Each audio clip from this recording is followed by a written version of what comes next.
नमो बुद्धाय. धम्मपद. आज आपण पाहणार आहोत 14 बुद्ध बघो बुद्ध वर्ग. ज्याचा विजय अविजय होऊ शकत नाही व ज्याच्या विजयाची ह्या जगात कोणीच बरोबरी करू शकत नाही, अशा अनंतवाला पोहोचलेल्या बुद्धाला कोणत्या मार्गाने पदभ्रष्ट करता येईल? बुद्धांना पदभ्रष्ट करता येत नाही. जाळे असलेली व अति आसक्त करणारी तृष्णा ज्याला कुठेही नेण्याला समर्थ नाही, अशा अनंतवाला पोहोचलेल्या बुद्धाला कसे बहिकविता येईल? बुद्धांना पदभ्रष्ट करता येत नाही. जे ध्यानात मग्न आहेत, जे निष्काम कार्यात व सम्यक समाधीत रममाण आहेत, अशा स्मृतिमान बुद्धाची देव देखील स्पृहा करतात.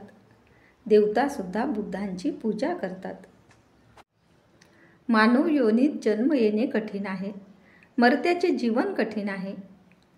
सद्धम्माचे श्रवण दुर्लभ आहे. बुद्धाचा जन्म दुर्लभ आहे. मनुष्य जन्म दुर्लभ आहे. कोणत्याही प्रकारचे पाप न करणे, पुण्याचा संचय करणे, आपल्या चित्ताला शुद्ध करणे, हेच आहे बुद्धाचे सांगणे. कुशल कर्म चित्त शुद्धी करते. सहनशीलता व क्षमाशीलता परम तप आहे. निर्वाण परमपद आहे, असे बुद्ध सांगतात. दुसऱ्याची हिंसा करणारा व दुसऱ्यांना त्रास देणारा प्रवर्जित खरा संन्यासी होऊ शकत नाही. निर्वाण श्रेष्ठ तप आहे. निंदा न करणे, घातपात न करणे, प्रतिमोक्षाच्या नियमांचे पालन करणे, आहारात युक्तता बाळगणे, निद्रेकरिता एकांत स्थान असणे, चित्ताच्या शुद्धीत तत्पर असणे, हाच बुद्धाचा उपदेश आहे. कुशल कर्म करून चित्ताचे रक्षण करणे.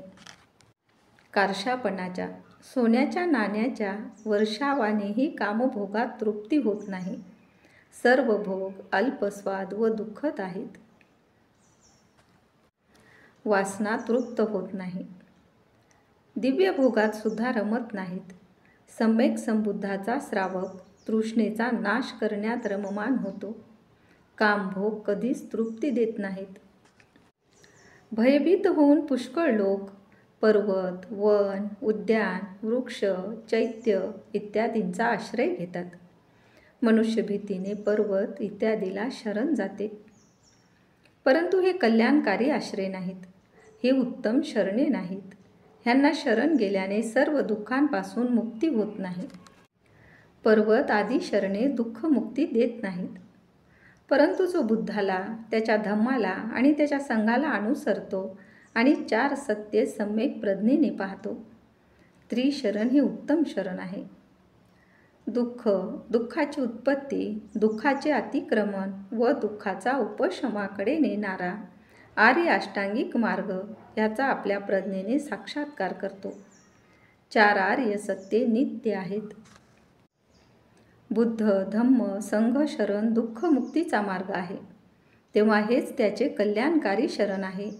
हेच उत्तम शरण स्थान आहे.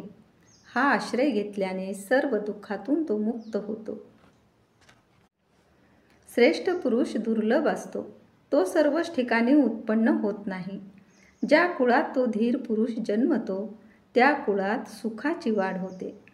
श्रेष्ठ पुरुष विशिष्ट ठिकाणी जन्म घेतात. बुद्धाचा जन्म सुखदायक असतो. सत्य धम्माचा उपदेश सुखदायक असतो. संघात चित्ताची सतत एकाग्रता सुखदायक असतो. बुद्धाचा जन्म सुखदायक असतो. बुद्ध वा श्रावक जे पूजनीय आहेत, जे संसाराला अतिक्रमण करून पार गेले आहेत, शोक आणि दुःख यातून मुक्त झाले आहेत, त्यांची पूजा करणाराचे पुण्य मापन करता येत नाही. बुद्धाच्या पूजेच्या पुण्याला मोजमाप नाही. जो मुक्त आणि निर्ययी आहेत, त्यांची आणि तशांच्या पूजांचे पुण्यमापन करता येणे शक्य नाही. म्हणजे ते पुण्य इतके आहे अशी गणना कोणाला करता येत नाही. पुण्याला परिमाण नसते.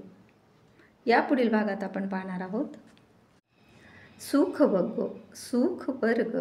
तेव्हा आमच्या चॅनलला लाईक, शेअर व सबस्क्राईब करायला विसरू नका. धन्यवाद.